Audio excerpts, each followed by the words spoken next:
All right, we are here with Michael Stevens, the host and creator of Vsauce or Vsauce One.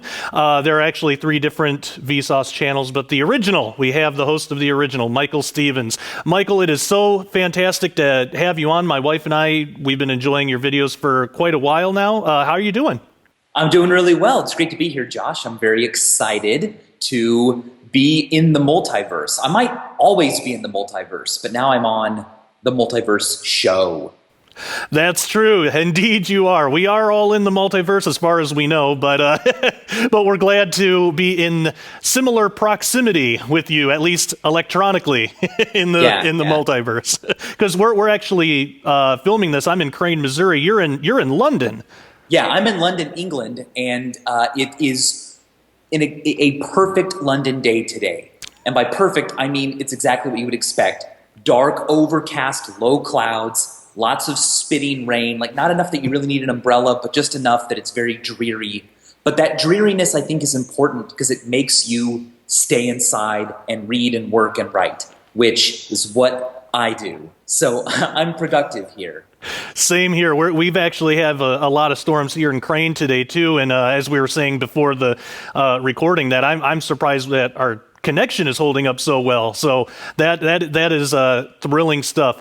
Well, yeah. My wife and I recently watched a video that you did on how the Earth moves, and that actually the first question I have, what is the typical view of how that most people would have on how the Earth moves in space, and how does that conflict with the amazing reality of how it actually does move throughout space? Good question. I don't know what typical people think about how the Earth moves. I mean, I think if you really quizzed them, they could in their head figure, well, okay, it spins, but it also goes around the sun. And then they might figure the sun must move as well, and we just kind of are all together moving with the whole solar system. I'm not sure. I think some of the things that I've noticed, though, are things like, why does the Earth keep spinning? Mm-hmm. Why doesn't it slow down? Everything else we use in our normal lives, spinning tops and spinning anything, slows down eventually. But the Earth has been spinning for billions of years and will continue to. Mm-hmm. So what's going on there? And it's just very removed from our normal everyday experiences because the Earth doesn't encounter friction like a spinning top does. It doesn't encounter wind and air resistance like everything else down here in our atmosphere does. And so since there's not much to keep it from spinning or from orbiting, it just keeps doing that over and over and over again.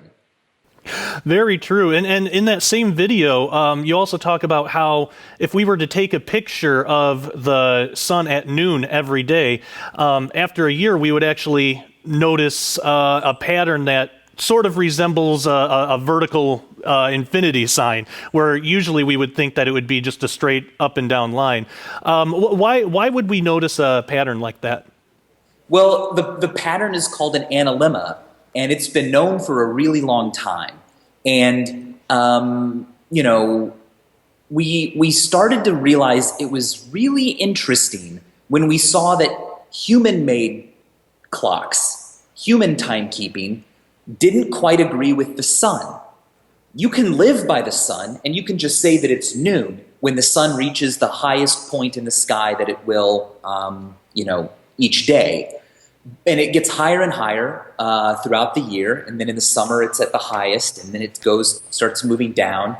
But if you actually time it with a regular clock, you'll notice that the sun will appear to be kind of moving faster or slower day to day. It will move past where it should have been, or it'll fall behind where it should have been. And it's all to do with the fact that the Earth is tilted. And Earth's tilt is, more famously known for causing our seasons. But it also causes the length of a day to change day to day.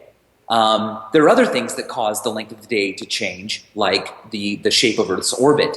But the tilt also plays a role. And because of that, we wind up experiencing longer days in December and shorter days in months like September. And by day, I mean not the amount of time the sun stays up in the sky and there's daylight. I mean the amount of time it takes for the Earth to turn around once relative to the sun. That's not always the same.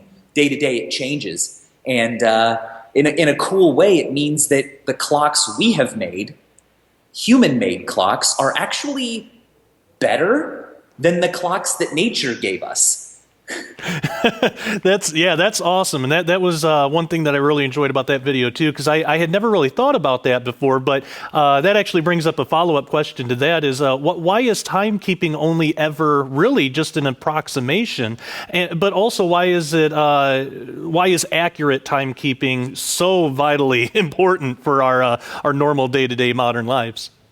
Yeah, look, I mean, timekeeping in our day-to-day lives is important for a lot of reasons. And man, way back when we were using water clocks or hourglasses to keep track of time, it was for reasons like making sure people had equal amounts of time to speak when they were in a court or something like that.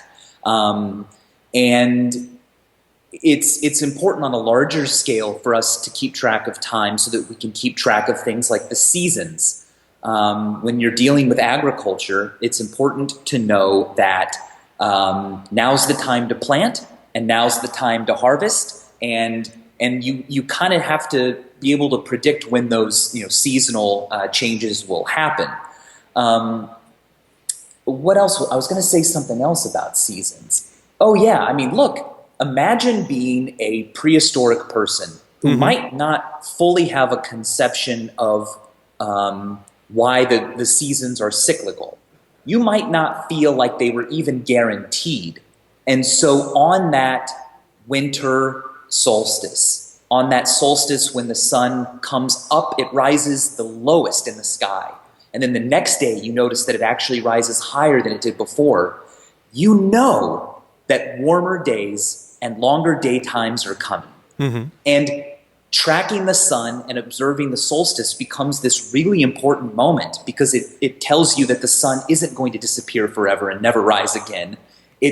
Summer is coming, warmth is coming, and the growing season is coming, and everyone's going to live another year. Yeah, very true. That makes a lot of sense. Now, here's something that I found fascinating, because I think most of us have probably thought about this, at least to a certain extent, but you really go into it in your video, and it's amazing. What would happen if the Earth stopped spinning? Right. Yeah. What a fun question. It seems like it would be bad, and it would be bad. Luckily, there's really no mechanism that would cause the Earth to stop, especially suddenly. Yeah. I mean, look, if some crazy celestial object came into our path and interacted with us, maybe, I think we'd have other problems. I think the Earth's crust would fall apart if we tried to break it that quickly. But if Earth just suddenly stopped, we would become immediately aware of how quickly it used to be spinning, because everything on it would still have momentum moving it in that direction. Right. And so, depending on where you are on the Earth, you would fly hundreds of miles per hour in the direction that you're currently moving due to Earth's spin. So, the Earth is spinning west, chasing east, so we would all fly to the east at hundreds of miles per hour, unless you were on the North or South Pole, in which case you would go nowhere. But Earth's oceans would gush around wildly. And funny enough, you would actually begin to weigh more. Oh, wow. Yeah. When I posed this question to people, they often said, "Oh, well, if the Earth didn't spin, there wouldn't be any gravity." That's an actual answer that I got from people who hadn't really thought about it. They just kind of off the top of their head thought, "Oh, Earth spin and gravity, I think they're related or something." But you would actually become heavier because as Earth spins, its gravity has to fight against our inertia, which keeps us moving in a line tangent to the Earth's spin. So that extra energy required to keep us in one place on Earth's surface is not being used to pull us down, contributing to our weight. So On the flip side, if the Earth spun faster, we would weigh less. And I think that if I remember this correctly, if the Earth spun 17 times faster, we would all be weightless. Earth's gravity would only be enough to keep you kind of around. It wouldn't be enough to give you any weight. Seems like spinning that fast would also cause all sorts of other problems. Now, here's another one that you did in another video, which I, again, thought was fascinating. Hypothetically, it's not going to happen unless there's some weird multiverse effect that causes this, but what if the sun were to just disappear? Now the answer that you had in your video actually surprised me, because I thought, well, probably instantly everybody would die, but that's actually not the case. What would happen if the sun were to just suddenly disappear? Well, if the sun disappeared, which is kind of a magical hypothetical, but let's say that the sun completely disappeared. It moved a million light years away because of a quantum tunneling case of bad luck. We wouldn't find out for, what, like 8 minutes? Right. We would continue to see the light from the sun that left it before it disappeared. But when the sun went out, this is also kind of creepy. If the sun went out, it disappeared, we could still look at planets that are further away from the sun, and they would still be glowing, reflecting light that left the sun before it disappeared. They wouldn't know yet that the sun was gone. Wow. But Earth is not a cold place without the sun. The Earth is really warm inside for a variety of reasons. Its own gravitational pull has caused mass to just really butt up against itself. At the same time, it also contains a lot of radioactive materials that are decaying. And so the Earth was hot when it formed, and it's still hot today. I mean, look at lava and magma, and it's still moving and pushing against itself, and there's a lot of friction and energy being turned into heat inside the Earth. So without the sun, we would still, after many, many years, be able to survive. Well, not even many years, but billions of years. We would be able to live off of the Earth's warmth if we were to build systems that kept us warm and were built around, say, hydrothermal regions like Yellowstone or in Iceland. But for those who weren't lucky enough to be around areas where there was a lot of geothermal heat, well, it still wouldn't be that bad that quickly. Mm-hmm. Earth's atmosphere keeps heat in decently well, and even without a sun, I think it would take a year or so before most places on Earth were just really super freezing. Wow, that's fascinating. And imagine how horrifying that would be if we knew we were just alone out in space. That was kind of a cool effect that your video had, because I'd never really thought about that before, just psychologically what that would be like. You also touched on another interesting topic in a video about the idea of a flat Earth. What would living on a flat Earth be like, as opposed to the spherical one that we're all used to now? Well, a flat Earth, probably the most interesting thing to me about a flat Earth is that we normally think a flat Earth means that you can walk to an edge and mm-hmm. fall off. Right. As if the Earth was a dinner plate here on our Earth and things can fall off of it. But because the Earth is so large, it has a very significant gravitational pull on things. And if you actually do the math and figure out which direction gravity would point, in the middle of a flat Earth, gravity would point straight down. Mm-hmm. I'm imagining that a flat Earth is a disk of some thickness. And then as you walked toward the edge, gravity would begin slightly angling towards that center. And so near the edges, you would feel as though you were about to, be pushed and rolled down a hill. Mm. It would seem to become steeper and steeper. It would feel steeper and steeper because gravity would angle as you reached the edge of the disk. Let's say the edge is right here. But then at that edge, gravity is going to point you right down to the center, and you could stand upright again. You wouldn't have to stand at an angle like you were walking up a hill. Of course, we don't observe that. Mm-hmm. We observe gravity always working in a direction towards the center of Earth. So Earth probably isn't flat. And that brings up another question too, because there are quite a few people out there that, for their own reasons, actually do believe that we live on a flat Earth. What are some of the evidences that show that no, it's not flat? It is actually a sphere, or I should say spheroid in shape? Yeah, I think there are a lot of really, really good ones. The most famous one is attributed to Columbus. You know, he was at the beach watching ships leave, and he noticed that they disappeared from the bottom up as they went beyond Earth's curve. And I'm sure he noticed that, but other people noticed it before him. And it's a misconception, actually, that everyone thought the Earth was flat before Columbus.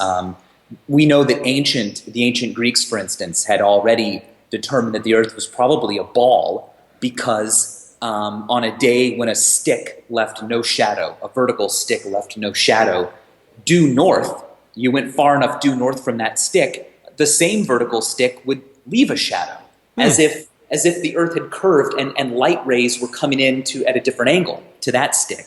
And in fact, even using that kind of rudimentary idea, the ancient Greeks were able to calculate the circumference of the Earth quite accurately. I think, besides things like ships disappearing from the bottom up, or the fact that Earth's shadow, when it falls on the moon during a lunar eclipse, is a circle, rather than sometimes flat or anything, is just the fact that nothing as big as Earth could be flat.